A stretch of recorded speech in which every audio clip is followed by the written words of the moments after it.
Ahora sí. Sí, profesora. Perfecto. Sí, profe. Sí, profe. Ya. Vamos a ver hoy el procedimiento entonces. Si tienen dudas me interrumpen, chiquillos. Los estoy viendo, como estoy a doble pantalla, así que los veo a todos, los tengo todos identificados. Ya. Vamos con la primera. No corre. Espérenme. Sí, profesora, sí avanzó. Ahí sí avanzó, ¿verdad? Sí, avanzó. Sí, avanzó el Power. Concepto, vamos a ver el procedimiento. ¿Se acuerdan que primero vimos el proceso? ¿Se acuerdan lo que era el proceso? El conjunto de actuaciones. ¿Aló? Sí, po. El conjunto bueno, en este caso, podría decirse procedimientos, ¿cierto?, que se llevan a cabo durante un proceso de juicio. Un conjunto de actos, ¿no es cierto?, sucesivos. Eso. Son un conjunto de actos sucesivos que, ¿no es cierto?, que en forma continua persiguen resolver el conflicto, ¿verdad? Y el procedimiento, ¿qué es lo que es el procedimiento? El procedimiento son las Tiene relación actuaciones que se género. tienen que llevar a cabo. Todas las acciones que... Es el conjunto de las formalidades, ¿ya? Entonces tenemos el proceso y el procedimiento. Ya vimos, ¿no es cierto?, cuando el proceso, cuál es su naturaleza jurídica, vimos, ¿no es cierto?, los requisitos de existencia y de validez del proceso, vimos cuando, ¿no es cierto?, como naturaleza jurídica es una relación jurídico-procesal, cuando nace esta relación jurídico-procesal, cuando nace, ¿no es cierto?, con el término del emplazamiento, y se va dando, ¿no es cierto?, este continuo de actos que van formando el proceso. Pero ahora vamos a ver los procedimientos, ¿no es cierto? Ahí tenemos un concepto, según, ¿no es cierto?, el profesor José Quesada. El procedimiento es un conjunto preordenado y armónico de actos jurídico-procesales.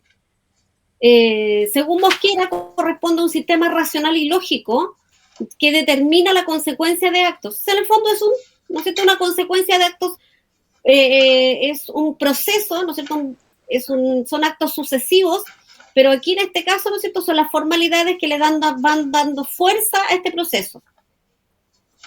Luego, ¿no es cierto?, podemos clasificar el procedimiento y tenemos, ¿no es cierto?, los procedimientos civiles. Dentro de los civiles existen varias categorías, ¿no es cierto?, pero las más importantes son que hay procedimientos de cognición o procedimientos de ejecución, ¿ya? Avanzó ahí la diapositiva, yo la veo igual y aquí me avanza.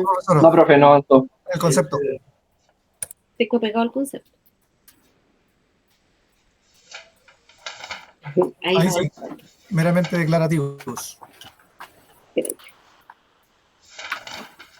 Cuando le hago así no avanza. Qué raro. Ya. Veamos.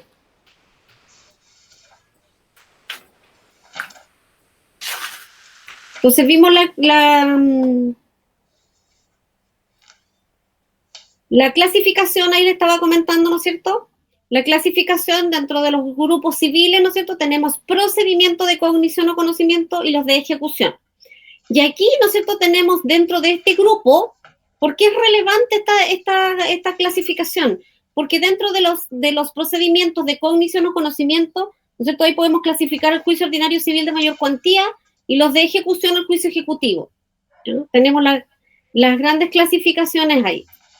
Luego, ¿no es cierto?, podemos decir que en los de cognición o conocimiento está destinado, ¿no es cierto?, principalmente a la aplicación de una o varias normas a un hecho. O sea, aplicamos a un hecho, le aplicamos una norma, ¿ya? Ese es el procedimiento de cognición o conocimiento, ¿ya? Entonces tenemos un hecho, ya a ese hecho le vamos a agregar, ¿no es cierto?, la norma, ¿ya? Y tenemos, ¿no es cierto?, es el procedimiento de conocimiento o cognición. Y como les decía, ¿no es cierto?, ahí tenemos el procedimiento ordinario, o que nos dice que es aquel que debe aplicarse siempre al desenvolvimiento de una controversia, salvo que exista una norma expresa. Por lo tanto, este es, ¿no es cierto?, el conocimiento ordinario, común, corriente, ordinario de la palabra ordinario, no de rasca, flaite, no. Ordinario de que es común, el Michael se ríe nomás. Es ordinario porque es el común, de común usanza, a eso apunta, ¿ya? Luego, ¿no es cierto?, tenemos los meramente declarativos. ¿Qué persigue? El tribunal aquí, ¿no es cierto?, en su sentencia no crea una relación jurídica nueva, ¿ya? Hay una preexistente, una que ya existe, pero se va a discutir el alcance, ¿no es cierto?, incluso su existencia. Por eso va a ser meramente declarativo. Y aquí el tribunal, al momento de fallar, establecerá, ¿no es cierto?, la certidumbre de esa relación. O sea, hay un conflicto, ¿no es cierto?, en relación a la existencia de esa relación o de ese hecho. Y aquí el tribunal, ¿no es cierto?, al momento de fallar, le va a dar la existencia que requiere. Luego, ¿no es cierto?, tenemos los procedimientos constitutivos, que es la clasificación. Nosotros tenemos los ordinarios, los declarativos, los meramente declarativos, tenemos los constitutivos, que son aquellos en que a través de la sentencia vamos ahí a establecer una situación jurídica existente y que la modifica. Esa que existe se modifica y hace nacer una nueva situación jurídica, ¿verdad? Y que va a estar en reemplazo de la anterior. O sea, aquí existe una situación jurídica, pero se va a modificar. Y el ejemplo, ¿cierto?, que se refiere a los estados civiles son las sentencias que declaran, por ejemplo, la calidad de un hijo legítimo, natural, ¿cierto? Todas aquellas que son sentencias que declaran una calidad, ¿ya? ¿Hay una situación jurídica existente? Sí. Y esta, ¿no es cierto?, hace nacer una nueva en reemplazo, porque ese niño a lo mejor era hijo no matrimonial, pero ¿no es cierto?, con esta sentencia va a ser ahora un hijo matrimonial. Le va a cambiar, ¿no es cierto?, por lo tanto va a constituir una relación jurídica nueva. O sea, perdón, no es nueva, sino que es en reemplazo de la anterior. Luego, ¿no es cierto?, tenemos los procedimientos de condena, que aquí obviamente persigue que se establezca una responsabilidad por el incumplimiento, ¿ya?, de alguna obligación. Entonces aquí el demandado que gana su demanda, ¿no es cierto?, debe cumplir con la obligación en cuanto, ¿no es cierto?, esto consiste en una condena. Aquí, ¿no es cierto?, tenemos que ver bien el análisis de esto. Y ahí le puse un ejemplo. Por ejemplo, el demandante, ¿no es cierto?, invoca un contrato de mutuo y expresa que el demandado no le ha pagado, ¿no? No le ha pagado lo adeudado y que el plazo que tenía para hacerlo, ¿no es cierto?, venció. Por lo tanto, va a pedir en su pretensión que sea condenado al pago. Esa es la condena, ¿no es cierto?, que es el cumplimiento de una obligación. ¿Cuál era la obligación ahí? El pago. El pago. El pago. Esa era la obligación, el pago, ¿no es cierto? Por lo tanto, ¿cuál sería aquí el incumplimiento? El no pago. El no pago. El no pago, ¿no es cierto? Por lo tanto, ¿qué va a pedir usted como Demanda. sanción? El pago. Que me paguen. Pago. La condena. Perdón. ¿Perfecto? La condena. Por lo tanto, ¿no es cierto?, tenemos aquí procedimientos de condena. Y ahí pedimos, ¿no es cierto?, que nos pague, porque no cumplió la obligación. Luego, ¿no es cierto?, se acreditan los hechos y el juez reconoce en su sentencia, va a hacer un reconocimiento, ¿no es cierto?, de la existencia de una relación jurídico-procesal. ¿Qué va a decir? ¿No es cierto? Sí, efectivamente había un contrato. Además va a declarar que se encuentra probado el incumplimiento, o sea, el no pago dentro del plazo. Ese va a ser el incumplimiento. Por lo tanto, ¿no es cierto?, el tercer término de condena, o sea, lo condena a pagar, y aquí, ¿no es cierto?, es difícil observar en este ejemplo que previo a la condena ha operado una declaración, ¿ya? Previo a que me diga si efectivamente hubo un incumplimiento, tiene que declarar primero la situación jurídica. ¿Cuál es? De la deuda, ¿verdad? primero tiene que decir, efectivamente hubo un contrato, efectivamente se debía, había una obligación, esta está incumplida, y de ahí recién lo condenamos, ¿verdad? Por lo tanto, aquí tiene que declararse la existencia del contrato, que hay una obligación, ¿no es cierto?, adeudada, una obligación pendiente de pago. Por lo tanto, la sentencia que va a decir contiene primero la declaración y luego la condena, ¿no es cierto? Van a existir ahí dos relaciones jurídico-procesales que van a sostenerse, una sostiene a la otra. Luego, tenemos, ¿no es cierto?, que la sentencia de condena no es suficiente para obtener, ¿no es cierto?, la satisfacción de lo pretendido en el último término.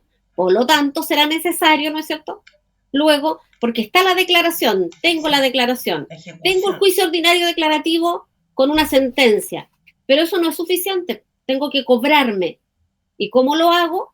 Con la ejecución.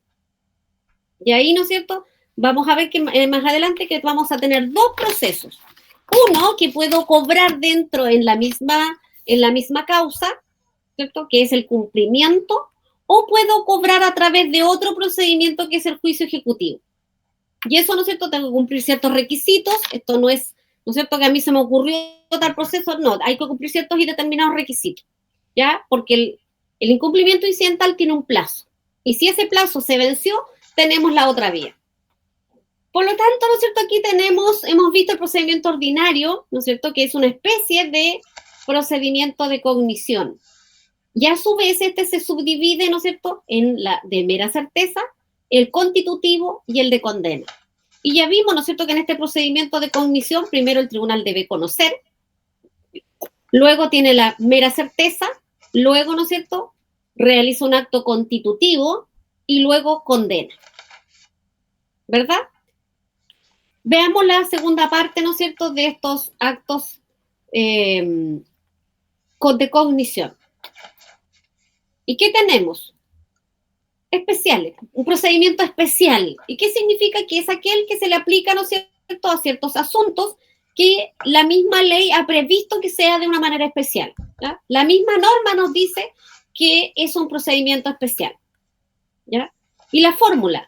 Primero se analiza, ¿no es cierto?, si acaso la ley ha asignado un procedimiento especial. Se parte primero por el procedimiento especial. A ver, tengo, ¿no es cierto?, un determinado hecho jurídico que quiero que el tribunal lo resuelva. Tengo un conflicto. ¿Y qué tengo que revisar primero? Si para ese conflicto el procedimiento a aplicar está regulado por una regla especial. Si no tiene regulación especial, vamos a aplicar el procedimiento ordinario, porque es el común y el corriente. Exactamente, como dice Michael, ese, ¿ya? Profesora, ¿y algún ejemplo de eso especial? ¿Algún ejemplo de eso especial que no lo entendí? Muy bien. Lo que pasa es que si hay un procedimiento especial, la misma norma va a decir que una determinada situación jurídica, ¿no es cierto?, la misma norma va a decir, por ejemplo, tenemos el juicio de arriendo. El juicio de arriendo tiene norma especial. Y en el misma norma del arriendo, cuando establece, ¿no es cierto?, a través de esa misma norma nos dice qué procedimiento se va a aplicar. Por ejemplo, también el procedimiento de policía local. Policía local también, ¿no es cierto?, dentro de sus reglas tiene el procedimiento. Por ejemplo, frente a un choque, sabemos que hay un procedimiento especial, ¿no es cierto?, porque está regulado ese procedimiento. Entonces, primero tenemos que ir a revisar la norma especial. Si no hay norma especial, se aplica el procedimiento ordinario. Y ahí hay que tener cuidado porque de repente uno no encuentra la norma y está, y va por un procedimiento ordinario y el tribunal inmediatamente le va a decir no al lugar a su petición. O concúrrase ante el procedimiento que corresponda. Lo natural y obvio que el tribunal le va a decir ocurra con el procedimiento que corresponda. Es decir, que el procedimiento no es el adecuado. Luego tenemos los procedimientos sumarios, ¿ya? Porque estamos viendo los procedimientos. Y tienen características muy particulares, ¿no es cierto?, estos procedimientos que se parecen a los ordinarios y a los especiales, pero tienen una vida autónoma, propia.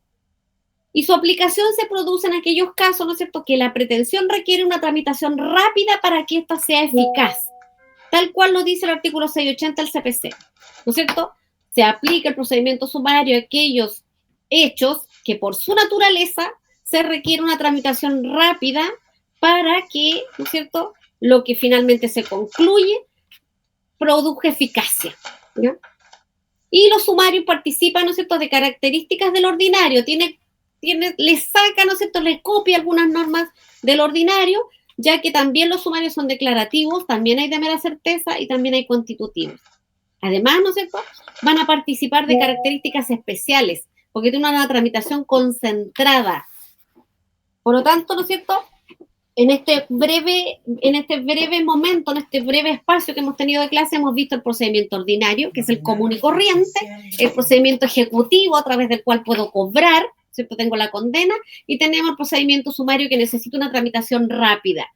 Porque ¿qué características tiene el procedimiento ordinario? Que es de lato conocimiento, que es lento, porque se requiere, ¿no es cierto?, que lentamente, porque tiene muchos pasos, porque se necesita que efectivamente se verifique la pretensión del demandante. Entonces, por eso es de lato conocimiento. Pero tenemos, ¿no es cierto?, que puede ser que efectivamente requiramos, por la naturaleza de lo que estamos pidiendo, requiramos una tramitación rápida. Pero para eso tenemos el sumario. Entonces, aquí la norma nos entrega herramientas dependiendo de mi necesidad. Doralisa. Profesora, tengo una duda respecto al procedimiento sumario. Cuando lo leí en el libro igual la tuve y ahora se la planteo.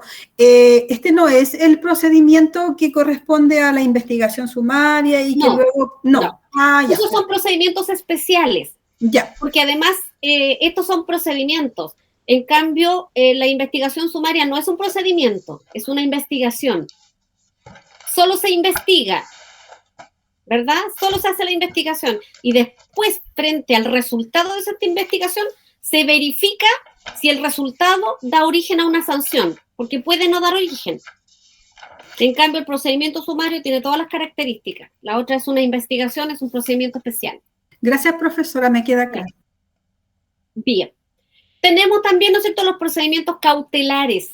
Aquí, ¿no es cierto?, en este caso, el demandante, ¿no es cierto?, tiene la facultad de poder impetrar medidas que aseguren el cumplimiento de su sentencia. Porque puede, ¿no es cierto?, eventualmente que yo demande a Michael, que está muerto a la risa ahí, y él, siendo muy suspicaz, ¿no es cierto?, yo lo demando ante un juicio de lato conocimiento que va a ser largo. Y en el tanto, ¿no es cierto?, él dilata, y cuando llegamos, ¿no es cierto?, a la sentencia, él ha vendido todos sus bienes y aparenta estar en la calle.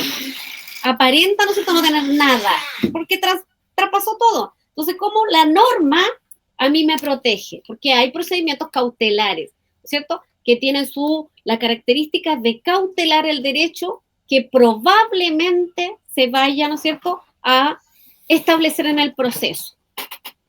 ¿Se entiende la idea?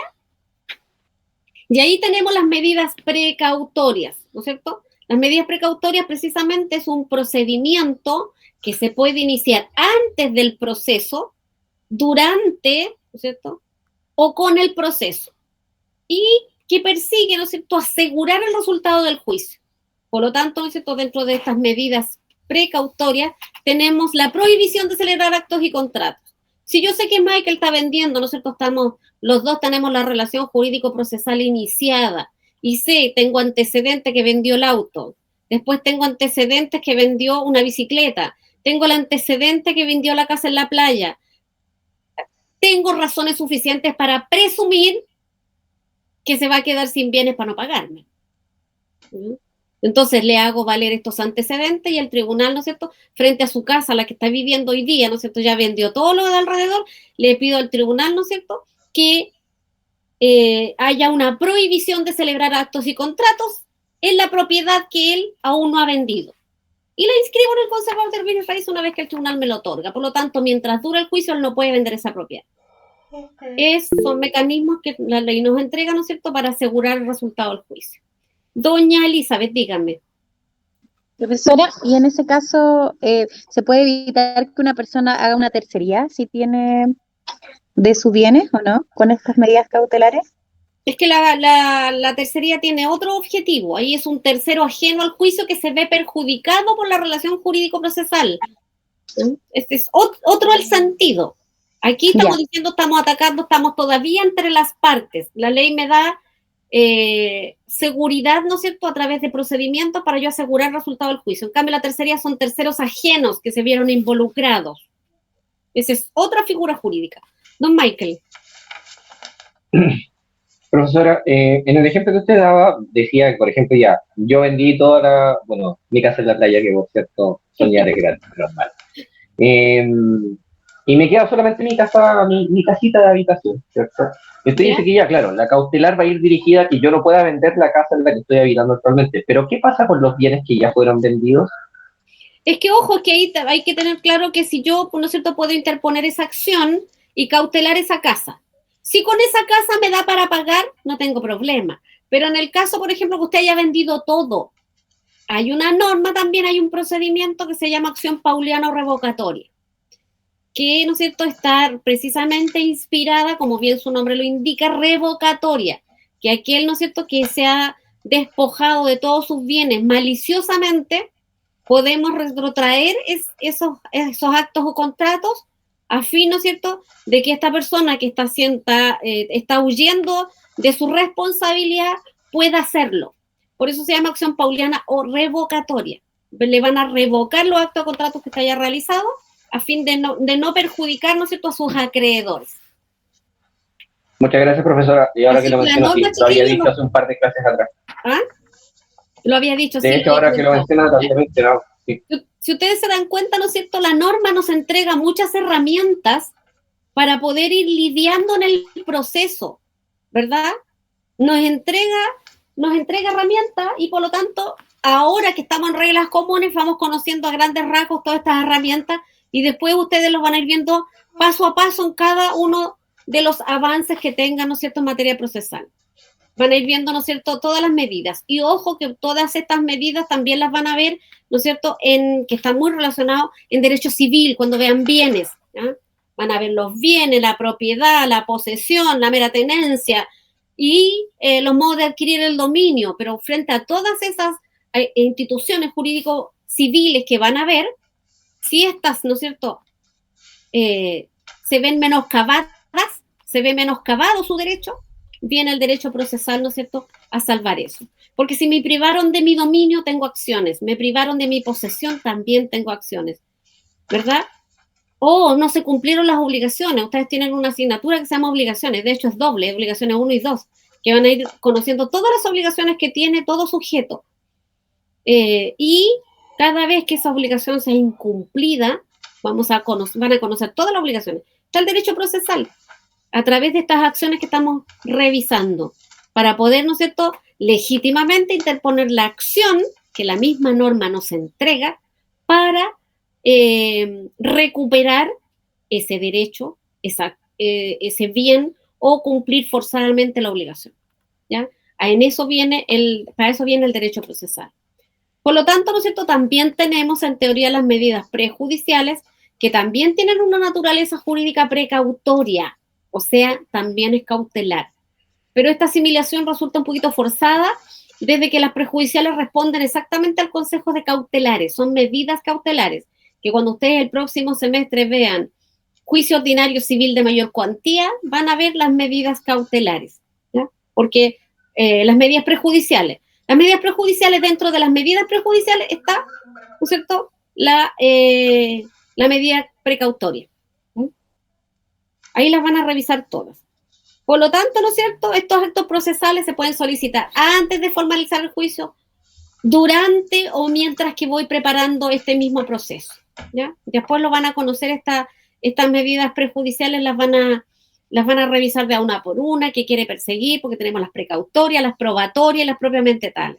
Porque las probatorias también nos sirve de que yo voy a iniciar un juicio contra Viviana y resulta que los testigos que tengo, la Doralisa, don Adrián y la Elizabeth. Y resulta que ellos todos van a ir de vacaciones, se van a ir al extranjero y vuelven en 3 meses más.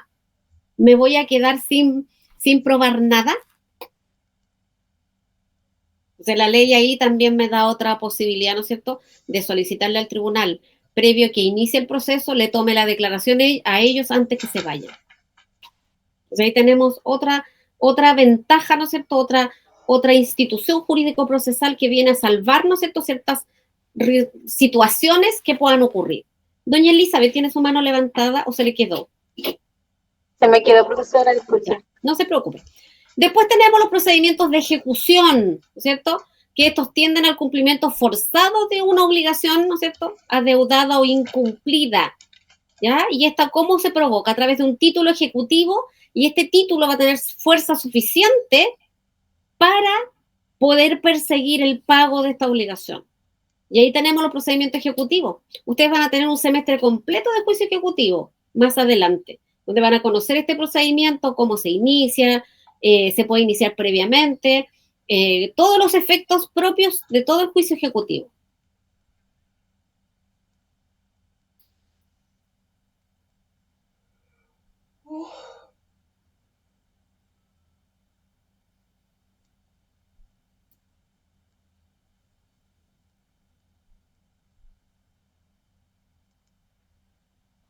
Un poquitito que me perdí. De ejecución, ¿verdad? Que estábamos en los de ejecución.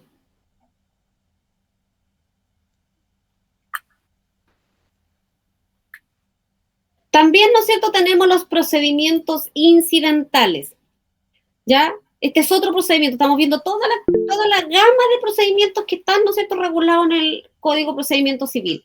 Los incidentales, ¿no es cierto?, estos vienen a obedecer la norma de la regla de la competencia. Tenemos una regla de la competencia que no habla de los incidentes. ¿Se acuerdan de esa regla? Teníamos 5 reglas de la competencia.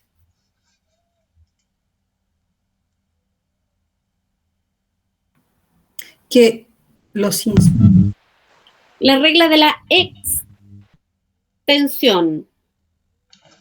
cuando se generan incidentes en el proceso, seguían las mismas características del principal. Claro, porque nos dice la regla de la extensión, nos dice que radicado con acuerdo a la ley, el conocimiento de un asunto de un determinado tribunal va a ser competente para conocer de todas las incidencias que en él se promuevan, incluida la reconvención.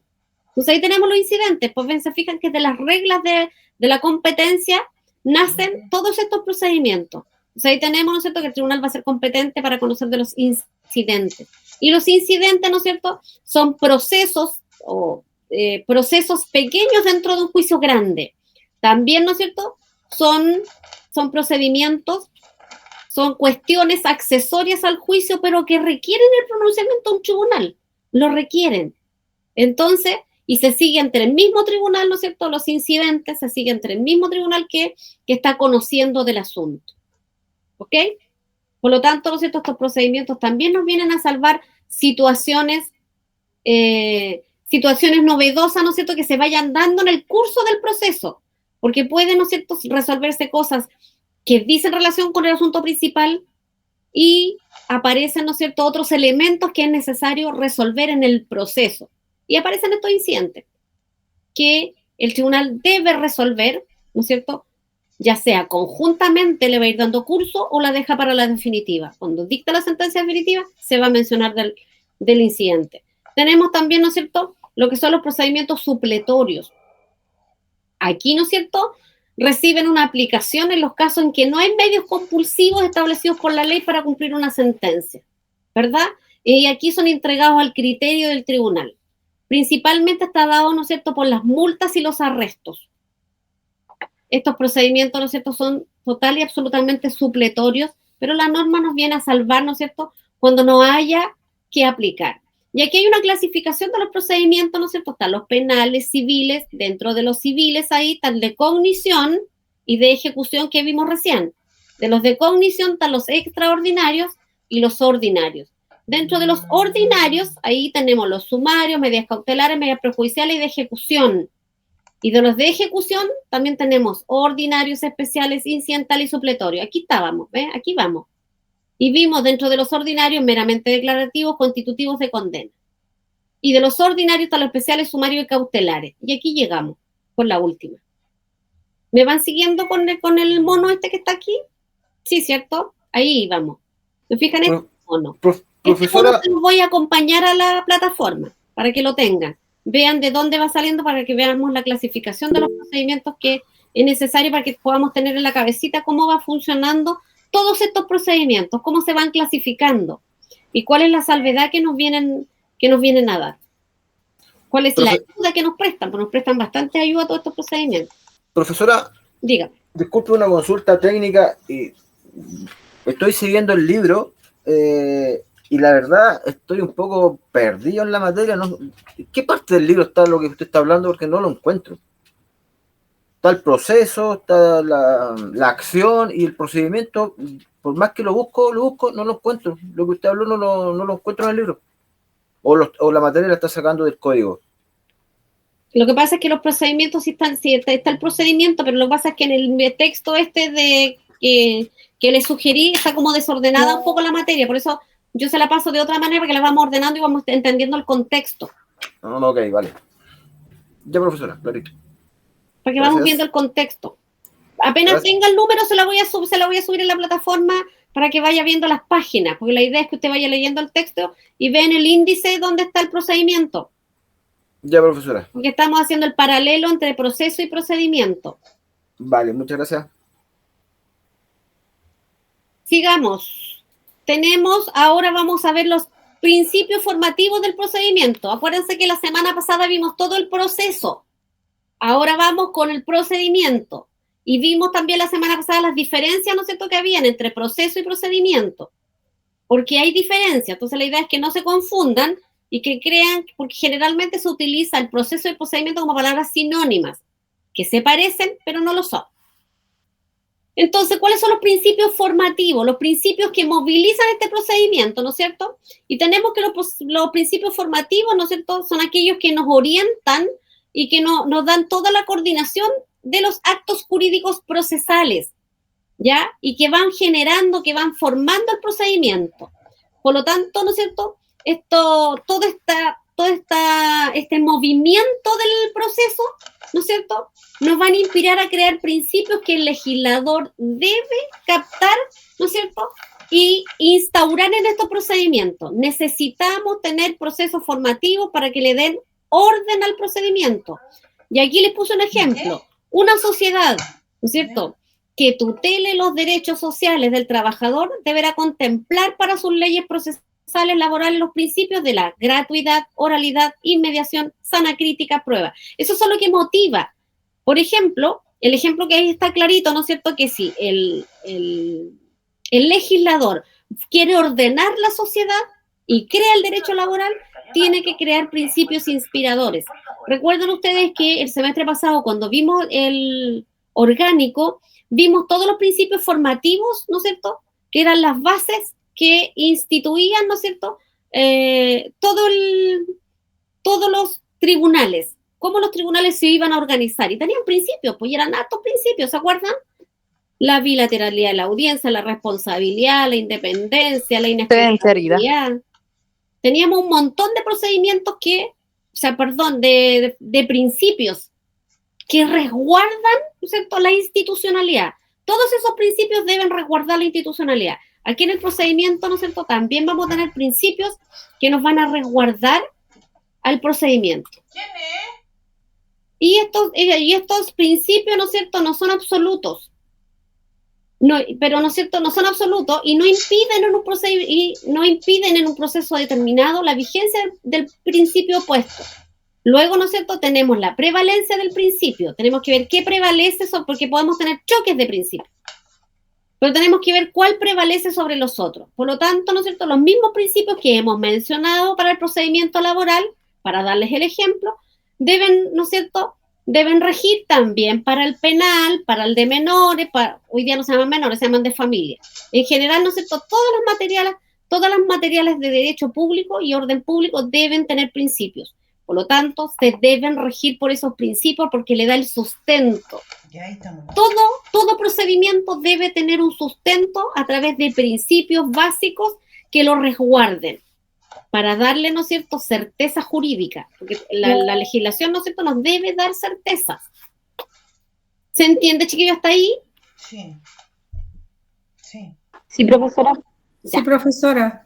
Entonces estamos los principios que resguardan el procedimiento, ¿ya? Y la voz principio, ¿qué significa? Pues en filosofía tiene sentidos, dos, diversos. Primero, ¿no es cierto?, pero que además son complementarios. Primero, ¿no es cierto?, nos dice que el principio es una realidad. Y segundo, que es conocer. ¿Eh? Entonces, de alguna manera, ¿no es cierto?, estos principios nos dicen que, teniendo estos dos sentidos diversos, nos dicen que es realidad y conocer. Por lo tanto, ¿qué nos dice intrínsecamente estos principios? ¿Qué nos dice los pasos? ¿Qué relación puede hacer usted con realidad y conocer? La certeza, profesora. Exactamente, Doralisa, la certeza jurídica que debe dar el tribunal. Y en este caso que estamos hablando del procedimiento. El procedimiento, ¿no es cierto?, debe contener, porque el procedimiento conoce del asunto controvertido, pero tiene que hacer un juicio de realidad finalmente. ¿Ya? Esa es la idea. Entonces veamos los principios formativos del procedimiento. Y tenemos, ¿no es cierto?, la oralidad y la escrituración. Ustedes saben, ¿no es cierto?, que hay tribunales orales y tribunales que no tienen oralidad. Por lo tanto, para ellos el principio es de la escrituración. Pero se puede dar en ambas situaciones. Por ejemplo, ¿no es cierto?, tenemos tribunales orales en lo penal, ¿no es cierto?, tenemos la materia penal es oral. Materia de familia también es oral. En laboral también. Pero tenemos el procedimiento civil que es escriturado.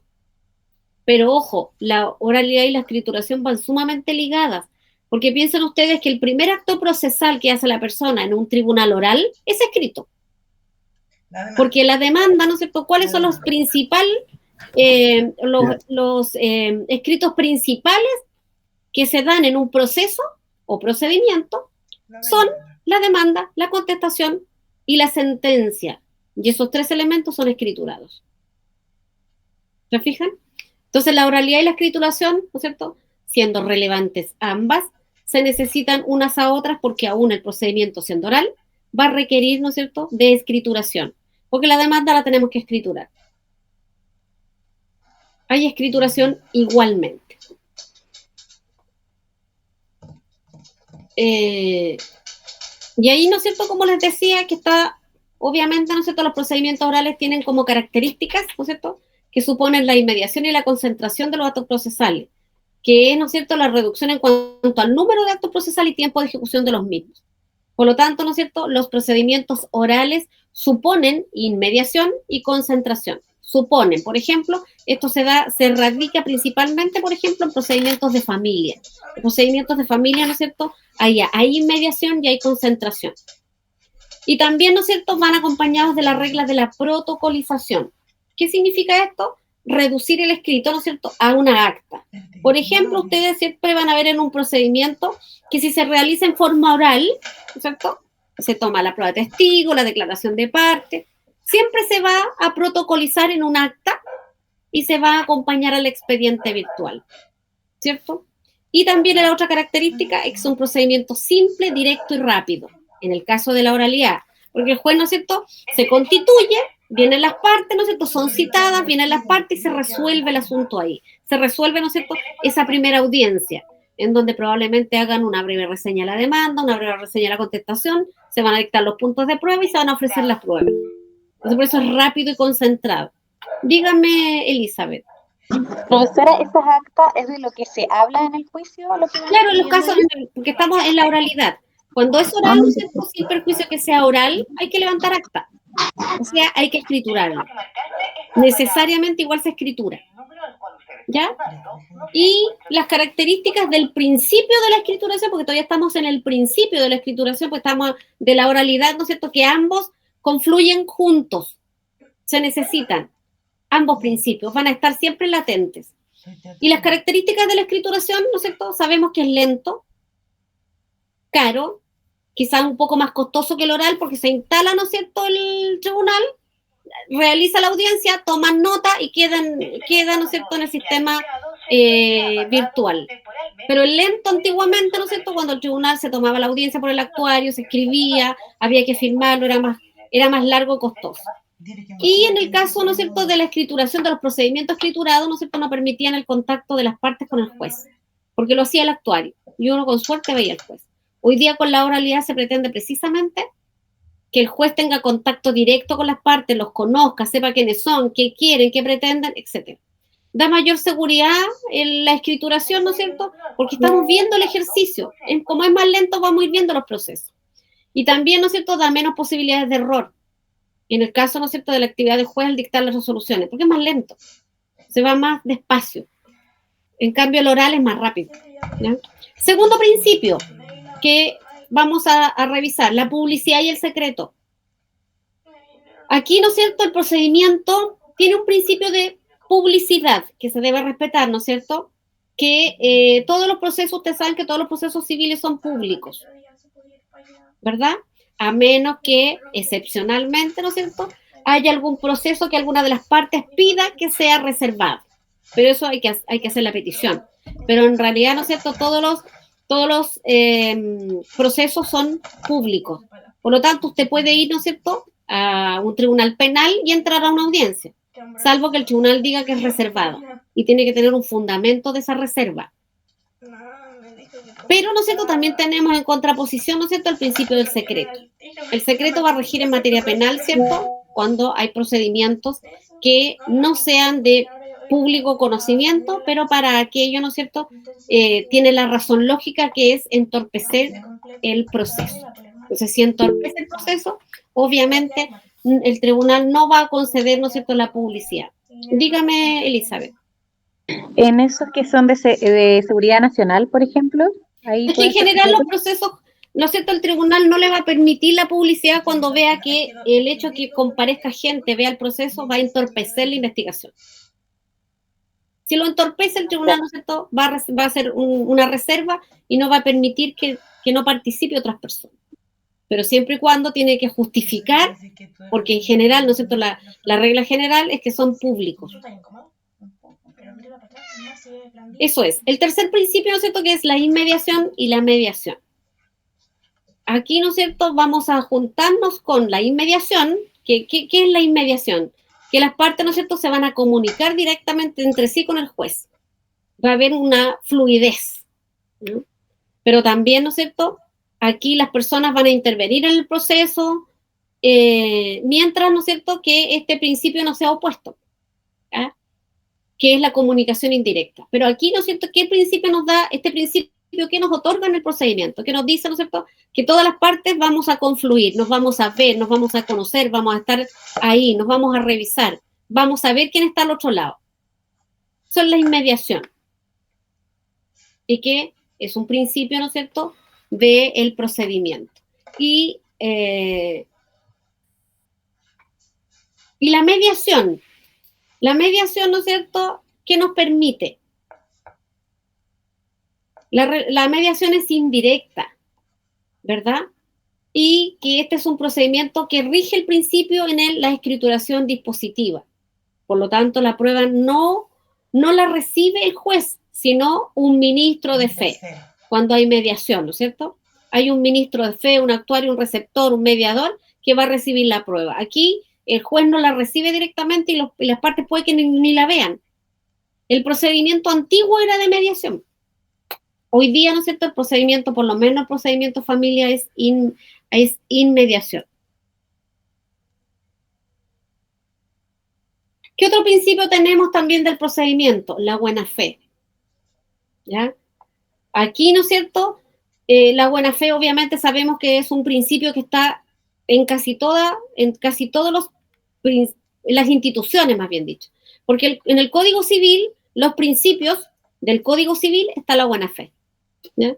La buena fe. Y también, ¿no es cierto?, en procesal tenemos la buena fe procesal, que está regulada, ¿no es cierto?, en el Código de Procedimiento Civil. Con la ley de tramitación electrónica se crea esta buena fe procesal. O sea, estaba creada, pero aquí, ¿no es cierto?, ya se hace en forma expresa. Y esto alude, ¿no es cierto?, al aspecto ético de la conducta de las partes. Se supone, ¿no es cierto?, que ustedes como abogados en un proceso van a actuar de forma ética. Y van a, ¿no es cierto?, van a requerir los documentos, van a presentar pruebas certeras, los documentos van a ser verídicos, ¿no es cierto?, van a presentar testigos que son conocedores de los hechos que van a declarar. A eso se refiere, ¿no es cierto? La buena fe procesal también dice relación con que las partes deben rendir la prueba o participar en todo el procedimiento de buena fe. ¿Ya? Y es deber, ¿no es cierto?, es deber de nosotros hacer las cosas correctas. Por lo tanto, la mala fe se sanciona inmediatamente, ¿verdad? Y en el proceso tenemos sanciones para aquel que actúe de mala fe.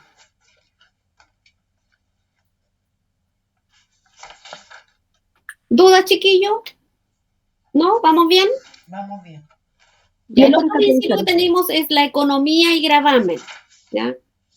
El principio de economía, ¿no es cierto?, es de suma importancia en la práctica, ya que se hace, ¿no es cierto?, que se pide la economía procesal. ¿Les suena la economía procesal? Sí.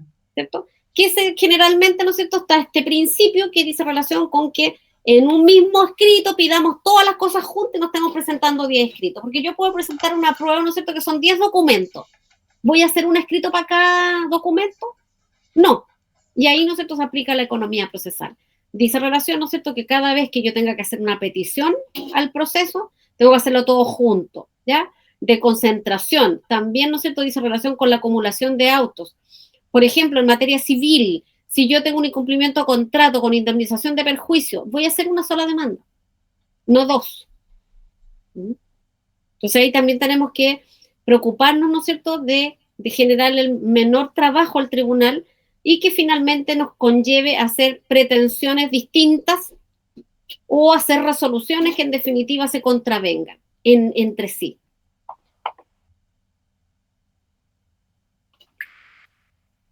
¿Y qué es el principio del gravamen?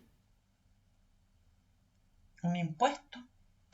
Dice relación, ¿no es cierto?, con los gastos que se provocan en el proceso, ¿verdad? Pensemos, chiquillos, que la justicia, la judicatura, no tiene costo para nosotros, ¿verdad? Yo cuando interpongo mi demanda en contra del Michael, el tribunal no me va a cobrar por poner la demanda. Que el juez, el Estado le paga no solamente por mi demanda, sino que por realizar una gestión. Pero yo al juez, cuando le pido justicia y pido mi demanda, presento mi demanda, no me está cobrando. Lo que se cobran son otros gastos, ¿no es cierto? Como el receptor para que vaya y notifique. Por lo tanto, ¿no es cierto?, todo eso va a constituir costas. Ese es el costo del proceso, ¿verdad? Pero en realidad el juez, el secretario, el actuario no me va a cobrar por su gestión, pero sí tengo que hacerme cargo de los otros gastos. Otro principio, el orden legal o el orden discrecional, ¿ya? Los actos procesales en este caso, ¿no es cierto?, por la ley, que están regulados en la ley, ¿no es cierto?, los puede realizar el juez, ¿ya? El principio de orden legal, ¿qué nos indica? Que el orden consecutivo legal y la ley nos señala que los actos deben realizarse tanto por las partes como con el juez, las partes del proceso, y le regula plazo, ¿no es cierto?, momento en que lo debo realizar. No lo puedo realizar cuando a mí se me dé las ganas, sino que tengo un momento para tal cosa, ¿verdad? ¿Y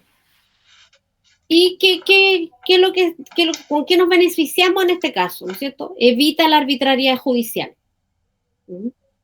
Asegura el principio de la igualdad procesal. Siempre, ¿no es cierto?, el procedimiento, la ley, la norma tiene que asegurar la igualdad procesal.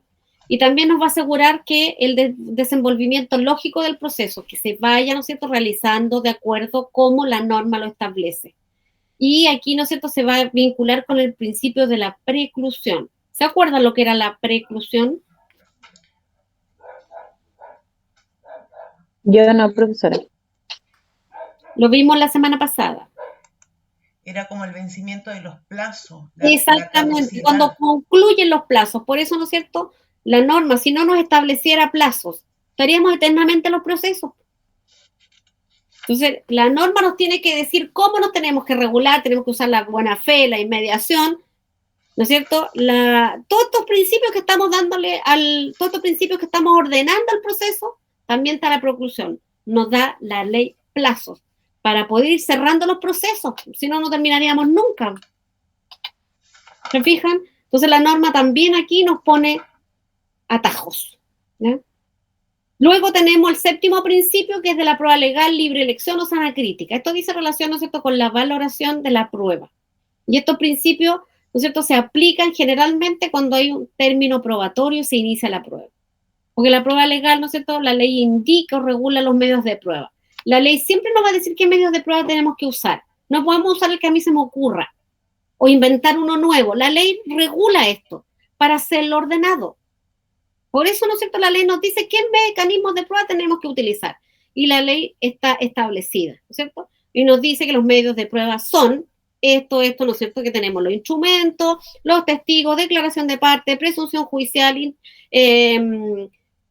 ¿cuánto se llama? Informe perito, inspección personal del tribunal. Son esos, por lo tanto, dentro de eso me tengo que manejar. Y la prueba de libre elección, ¿no es cierto? Aquí se admite cualquier otro medio de prueba y se valora libremente por el juez. Y esto generalmente se utiliza, ¿no es cierto?, la prueba de la libre elección se utiliza en materia penal. ¿Por qué? Porque el bien jurídico protegido es distinto. Ahí, ¿no es cierto?, se puede utilizar otros medios de prueba distintos, ¿no es cierto?, para poder salvar la situación jurídica que está en juego, porque el bien jurídico es diverso, ¿no es cierto?, es distinto a los demás. Luego, ¿no es cierto?, tenemos la sana crítica, que también se utiliza, ¿no es cierto?, que la realiza el juez, ¿ya? El juez va a evaluar y va a hacer una sana crítica de la prueba. Eso es lo que hace el tribunal, ¿verdad? Tiene que sanamente criticar la prueba y valorarla, ¿sí?, a través de los medios que establece la ley.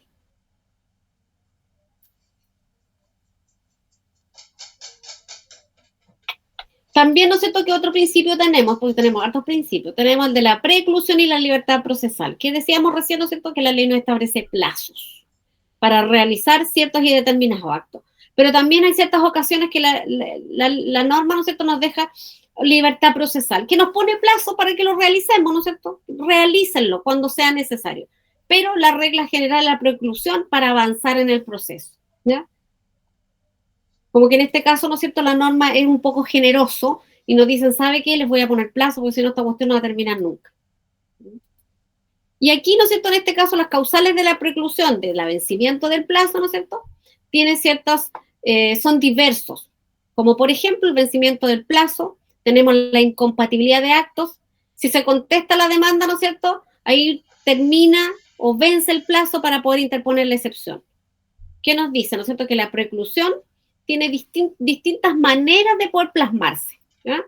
El plazo se vence, sí, pero también hay una incompatibilidad que puede ser, ¿no es cierto?, que tengo que presentar cosas juntas. Si no las presento juntas, significa que si presento una, vence el plazo para la otra.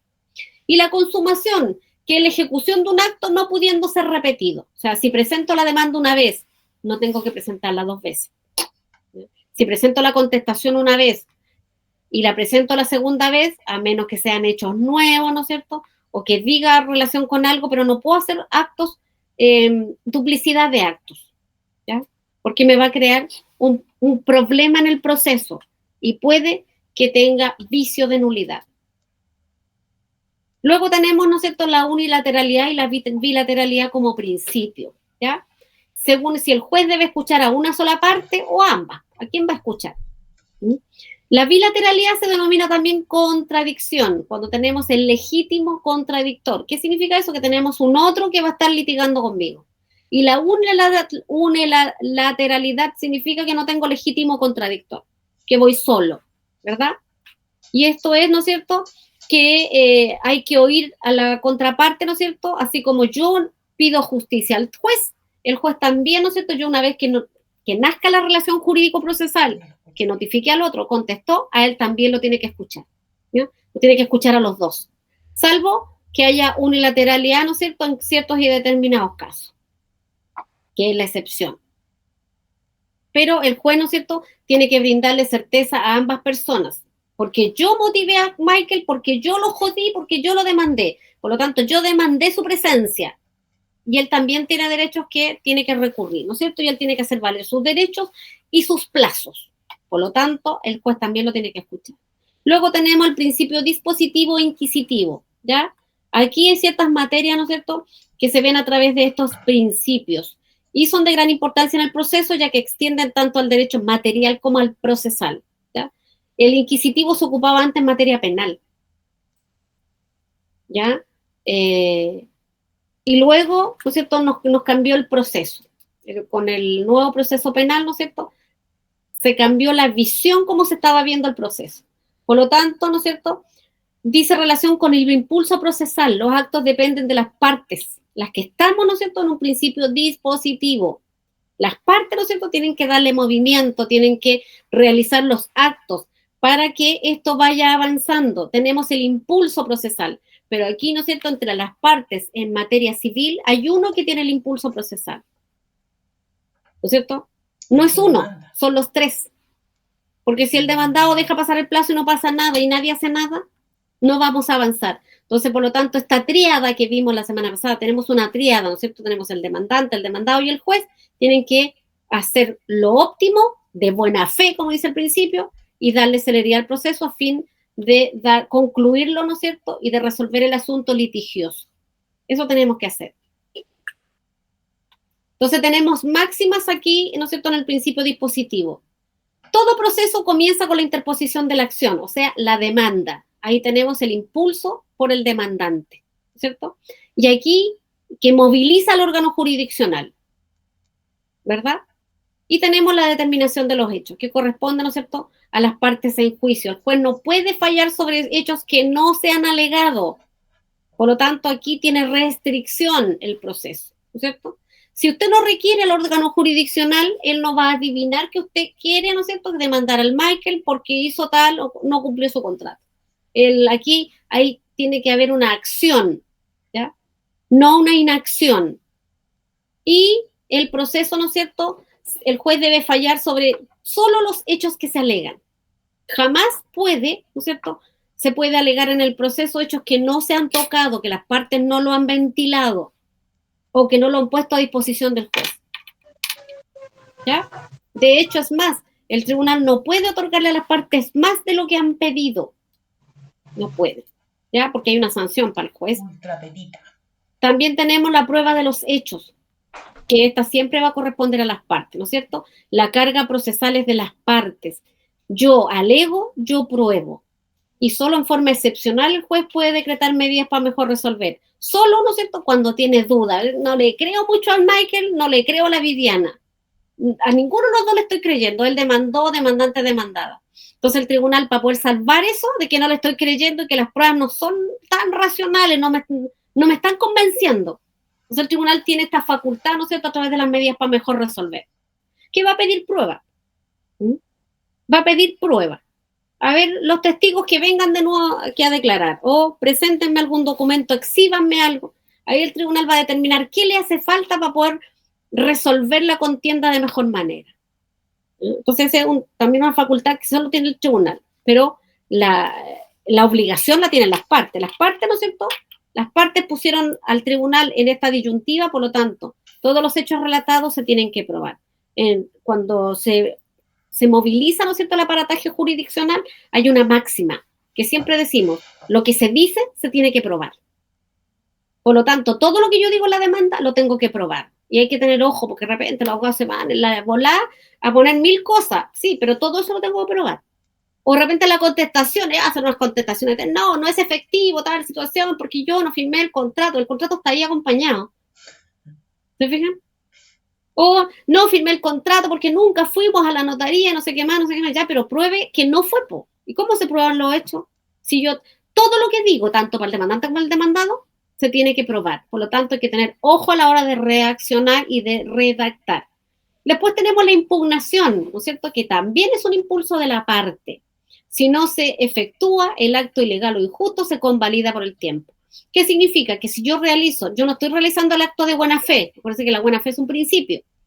Si yo no lo realizo del acto de buena fe y entregué, no sé, presenté como prueba un documento que es ilegal, pero la Viviana no hace nada. Esto ella es mi contraria y ella sabe que tengo un documento que es ilegítimo, ella dice, esta me está jugando chueco, pero no hace nada. Usted, ¿no es cierto?, lamentablemente va a convalidar ese acto, porque una vez que se dicta la sentencia, se notifica a las partes, nadie dijo nada, listo. Entonces, ojo también, que ahí tenemos que estar alertas, porque también es parte del impulso procesal, ¿no es cierto?, que las partes estén atentas a la prueba que se presenta. Deben estar pendientes, ¿no es cierto?, que el otro actúe de buena fe. ¿Dudas hasta ahí, chiquillo? Es harto. Dígame, don Daniel. Disculpe, profesora, una consulta, por ejemplo, en una demanda desde el INDE y yo tengo problemas con más de un vecino. Por el principio de economía, ¿se hace una demanda a todos los vecinos? Claro. Ya. Es que en este caso, ¿no es cierto?, no es economía. Aquí, ¿no es cierto?, usted tiene que demandar a todos los vecinos porque su problema es uno. Son varios los demandantes, su problema es uno. No, claro, y que por economía, como bien usted dice, ¿no es cierto?, no es demandando de a uno por uno. Y la preclusión también sería lo mismo, por ejemplo, sería para todos los demandados. Es que la preclusión dice relación con el término de los plazos. Si a usted los demanda a todos ellos, los notifica, crea la relación jurídico-procesal, cada uno tiene que ir contestando y el que no contesta precluyó su derecho de contestar. Ya, muchas gracias, profesor. Ya, y tenemos, ¿no es cierto?, el otro gran principio que es el impulso procesal, que ya lo dijimos, ¿no es cierto?, latamente. El impulso procesal es la facultad que tienen las partes, ¿no es cierto?, para dar celeridad, para darle movimiento, para poder terminar, ¿no es cierto?, esta cuestión. Si no, vamos a estar ahí si no movemos un dedo, porque recuerden que para el demandante también hay una sanción frente a su inactividad. El tribunal también lo sanciona frente a su inactividad.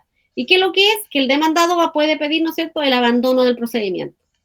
Si han transcurrido 6 meses sin que el demandado haga una gestión útil, el demandado va a pedir, ¿no es cierto?, el abandono del procedimiento. Y tiene efecto de sentencia, por lo tanto, ¿no es cierto?, el demandante no va a poder demandar por lo mismo.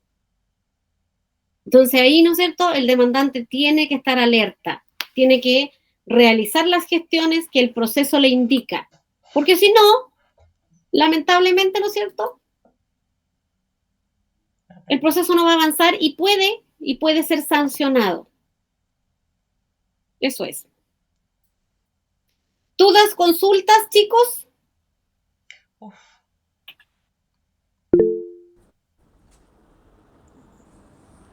Dígame.